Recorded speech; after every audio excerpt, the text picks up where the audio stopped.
Good morning. Good morning. Coffee? Oh, won't you two be wanting your privacy? We too? Brooke. Logan? You know, the little blonde that moved in here with you last night? She already left.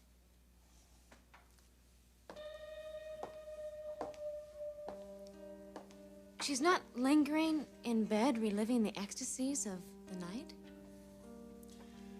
No, she's hard at work at the lab. All right, I'll have a cup of coffee. But it's gotta be quick. I have an appointment. Where's Thorne? He'll be down soon. Oh, he's not lingering in bed, reliving his ecstasies of last night? You'd have to ask him. You're upset with me. Gee, whatever gave you that idea? Danish? As a peace offering? No, thank you. Nothing for me. Well, at least your husband's happy to have Brooke back.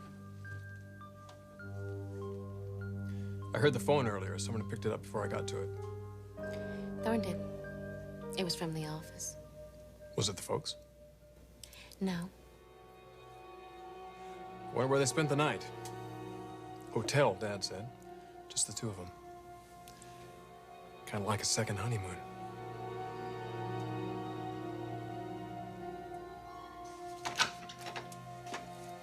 Stephanie.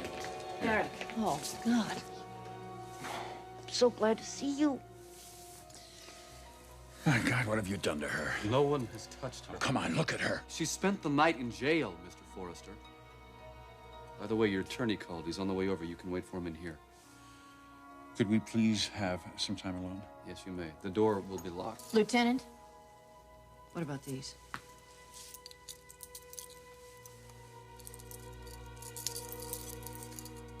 If you need me, I'll be outside. Oh, I don't think we will.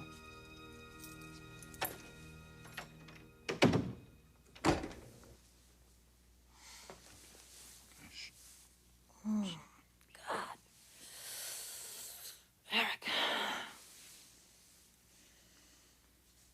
I had no idea what this was going to be like. What did they do to you? It's not what they do. You know, it's like some Kafka novel. I mean, they lock you up. They take your clothes away. They take all your personal belongings. They strip your dignity. They take you away from everyone and everything that means anything to you. I almost last night at one point, I didn't think I was going to be able to go through with it. Stephanie.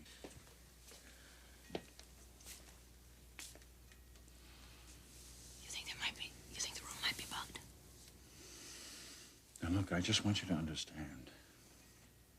Whatever you do, whatever you decide to do, I'll be behind you 100%. Eric, you know, spending the night here last night has made me really all the more determined. I'm not going to allow them to put the blame on any innocent person. I'm only going to tell the truth. Actually, no. I just want to get through this morning. Did someone call me? No, Lieutenant, but now that you're here, I'd like to say something. We are both very much aware of what you've been trying to do for the last 24 hours. And I want to assure you that you're going to have to account for the way you've treated Stephanie. I promise you, you will pay for what you've done. Excuse me, Lieutenant. May I speak to you for a moment? That's one of the prostitutes that was in the cell with me last night. This woman was in the cell with you last night? Well, obviously, she's a policewoman. Lieutenant Burke, just what the hell is going on here? I have to speak with you. May I have an answer, please? In due time, Mr. Forrester, you'll both have an answer. Eric, obviously, they planted her in the cell with This me. lieutenant will do anything. Well, I'll tell you what he's not going to do. He's not going to get me to retract that confession. I'm afraid it's time to go. Where's Mark? Where's our attorney? He's gone on ahead of us. We'll meet him. I want to speak to him before we go to court. There's no time now. We'll meet him in a few minutes. You're gonna take me to court like this? No, ma'am, you're not going to court. What? Where are you taking her? You can come along as well. Where are you taking her You'll now? find out, Mr. Forrester. How you doing today, Caroline? Well, I'm not in a very good mood. Can you relate it to anything specific? Yes. Brooke Logan has moved back in the house with Ridge. I just can't believe that he is as happy about it as he's pretending to be.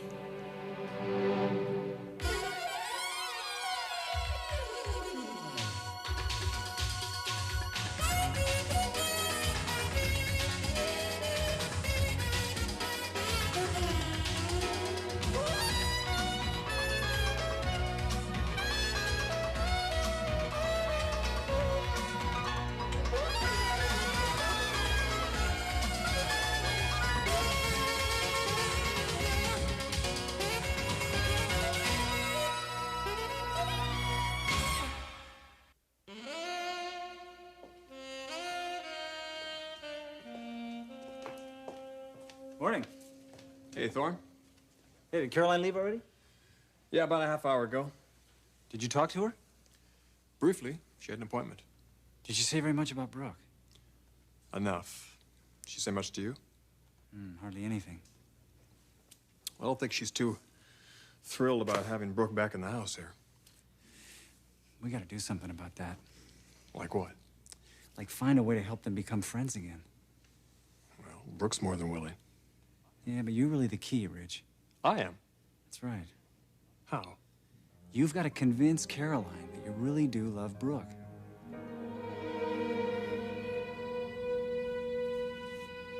You're obviously feeling very intense pressure to make a decision about the future of your marriage. Especially now that Brooke's moved back in. I've told you how I feel about her. You're suspicious of her motives when it comes to Ridge, and as a result, you don't trust her. With very good reason, wouldn't you agree? Well, that's irrelevant. Whether your reasons are good, bad, or indifferent, it's the way you feel. And beyond that, I am also feeling terribly jealous. Of her. Of this whole situation. I resent her position in his life, the way he's just accepted her. Well, how would you describe the way he's accepted her? Completely, with no reservations. Why do you resent that? Because I know that she's manipulating him. And I also know that he would have nothing to do with her if... What, if you were available for him? I don't want to sound conceited. Oh, please, Caroline. We are trying to learn what is holding you back from making a decision about leaving Thorne. Don't get sidetracked worrying about how you sound. All right, that's how I feel. I feel like he would have nothing to do with her if we could be together. I assume he's conveyed that message to you somehow? Well, he's done everything short of actually saying those words. Are you sure you're reading him correctly? That is the message that I have gotten from him repeatedly. Well, is it the message that he is sending or the message that you are receiving? They're one and the same. No, I understand this, Caroline. The message that you are perceiving may be different than what he's actually saying. Has he ever come out and said, if you were available, I would like to be with you? What's your point? Caroline, I think one of the reasons that you haven't left Thorne is that you're not sure whether you can trust Ridge. Now, you frame his message as saying that if he can have you, then he wouldn't want to be with this other woman or any other woman. But is that the message that he's sending? And if so, the important question is, do you believe him?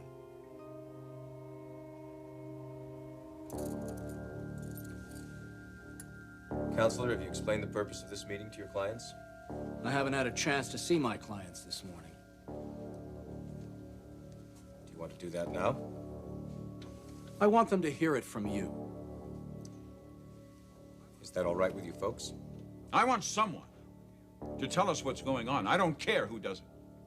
If you have no objections, then I'll do it. Thank you. We are fully prepared this morning to file a number of charges against Mrs. Forrester, including a charge of attempted murder. Now, If that's the case, then it should have been done last night. Do yourself a favor, Mr. Forrester. Your wife is in more trouble than you can imagine. Don't interrupt. It just makes this more difficult. Look, if you are prepared to prosecute, Why must we sit here and listen to this rhetoric? Let's just go to court. We have an ironclad case against you, Mrs. Forrester. Not only your confession, but the gun with your fingerprints recovered from your nightstand where you admit putting it. Fine. Then file the charges. Let's get this over with. Present your evidence in court and let a judge and a jury decide what they will. It won't be over with that way, and you know it. And who are you to say that? I am the cop who has to file the charges, Mrs. Forrester. You and your husband can rant and rave all you want, but you're gonna have to sit here and listen to me.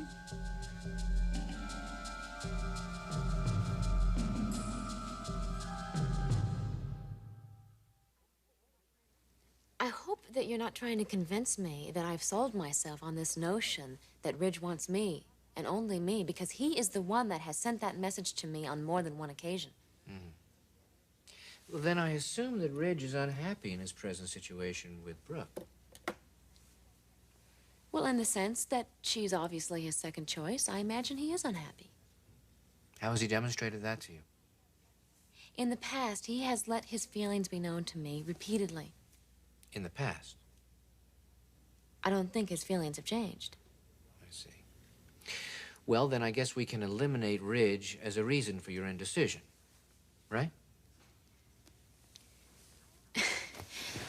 I don't know what you're talking about. I mean, I'm the reason for my own indecision. I mean, not Ridge, nor Thorne, nor anyone else, for that matter. Look, Caroline, generally people decide to act, and then they do act in a manner that's consistent with their own self-interests. So, you mean, I put off leaving Thorne because I don't think it's in my best interests to be with Ridge because he won't be faithful to me? Well, that's one possibility. Of course, there are others. What? Your feelings for Thorne? Yeah, but if what you say is true, then I would leave Thorne, regardless of how he would feel about it, if I felt it was in my best interests to do so. That's my point.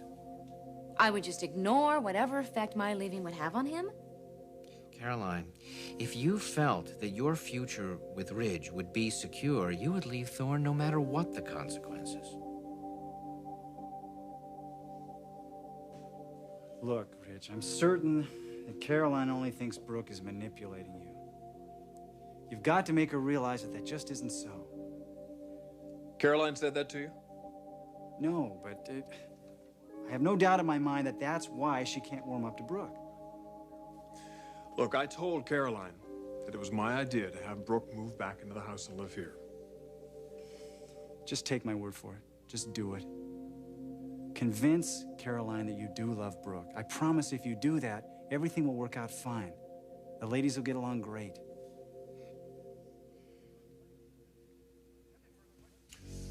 Lieutenant Burke, what is it that makes you so damn certain that my wife didn't accidentally shoot Ridge? I'm not going to go into details, Mr. Forrester, but she knows as well as I do that she didn't do it, and that your other son did.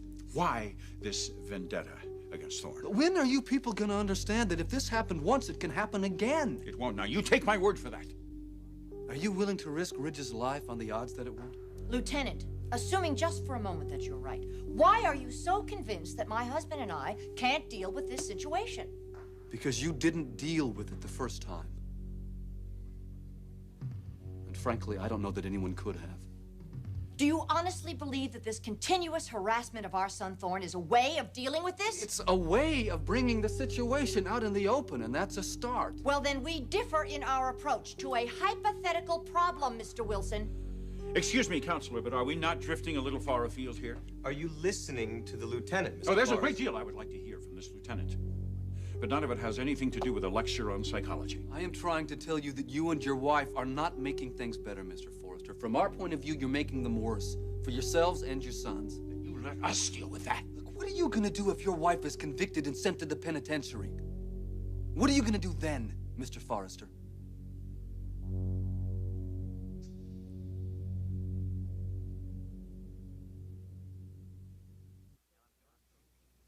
Now, I'm going to repeat this, Caroline, because it's true.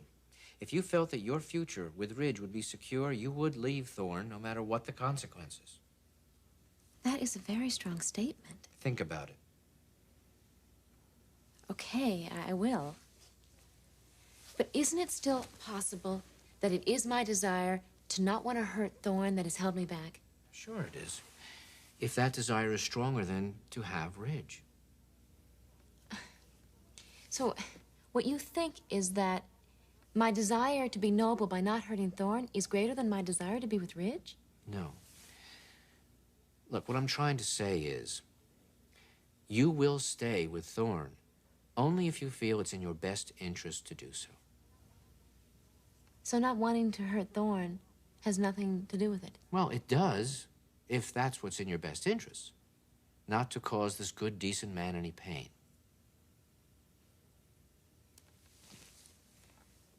So, if I believe that it's more important to me to avoid causing pain, then I'll stay with Thorne no matter how much I want to be with Ridge?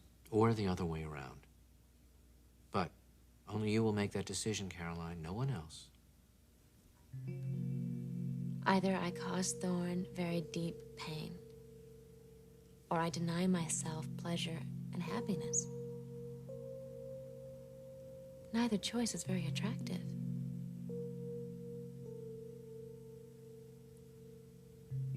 I've got to make a decision before it's too late.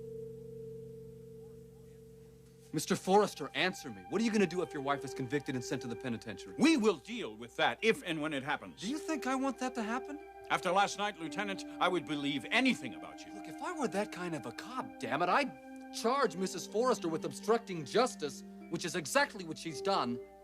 And you've come pretty close to the line yourself. Brian, please. Look, Mr. Forrester, the lieutenant is just trying to help you see the consequences of what you're doing. Is that why he pulled all those cheap stunts last night? To help us? I don't like what happened last night, but I assure you we are only trying to get you to see what you're doing to yourselves by not cooperating. I would like to register a very strong protest about the way my wife was treated last night. That isn't why you're here. The reason I agreed to this meeting is because I thought I was going to get some kind of an explanation out of Lieutenant Burke here as to why he arranged it so that it was impossible for my wife to get bond set last night, why she was dressed in prison garb, why there was a spy planted in her cell, and why he delayed all the paperwork so that it was impossible for bail to be set. Look, court opens in a few minutes and I have to be there.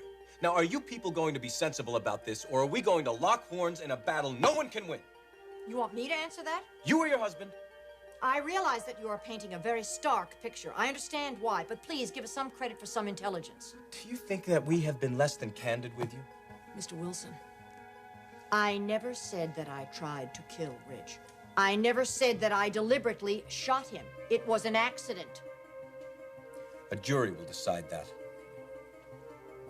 Counselor, have you explained to your clients the laws in this state regarding grossly negligent conduct? They've been fully advised. Are you so anxious to be tried, Mrs. Forrester? I just want the damn thing finished. Is that how you feel, Mr. Forrester? Stephanie and I stand together on this. Even if you are convicted, what makes you think I'll stop my investigating? I do not believe that your department will allow you to continue the investigation, especially, Mr. Wilson, if and when there is a conviction. This has gone on too long. Apparently, you folks will not listen to reason. And I've got to be in court.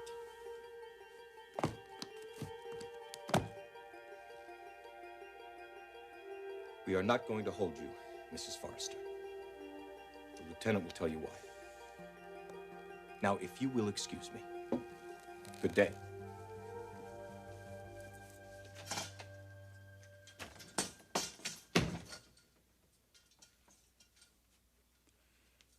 Just exactly what does he mean by that?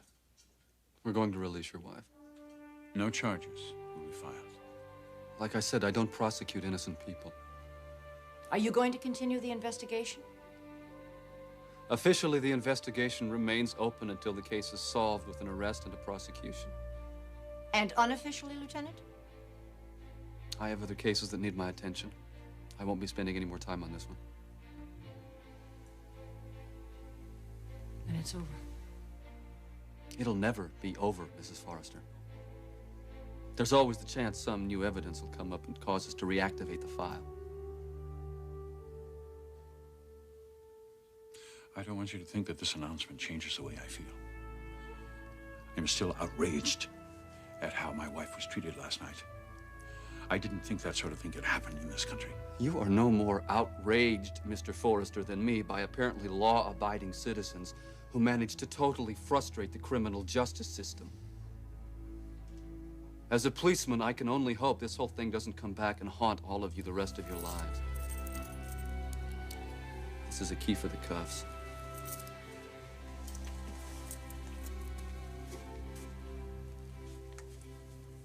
Speaking as a parent, the love and devotion you have for your family is very rare. And I admire you for that.